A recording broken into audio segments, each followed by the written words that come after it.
Good morning to this video guys. I-share ko sa inyo yung binigay ng aking kaibigan. Galing sila sa Jordan. Ayan, nagbigay siya guys ng beads. Ayan, so hihimayin natin guys itong ating beads na binigay ni Maria.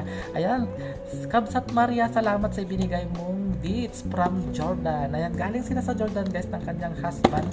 Ang kanyang husband is from Jordan. Ayan, salamat Kabsat sa binigay mong beads. Ayan, fresh from the tree. Ayan, marami kasi silang beads guys sa Jordan.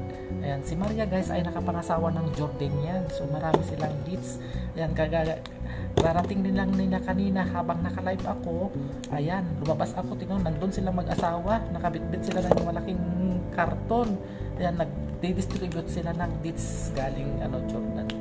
Ayan, so ayan, makakatikim na naman tayo ng beads guys. So ganito ang fresh beads from Jordan. Ayan, thank you so much Ahmad and Kabsat Maria sa itong binigay mong beads sa akin na fresh. Ayan, so itong beads guys ay galing Jordan.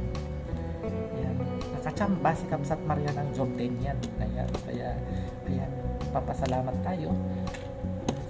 Sa wakas, makakatikim na naman tayo ng fresh beads. Ayan, thank you so much Kabsat. Ayan, ang ating beads. Thank you for watching.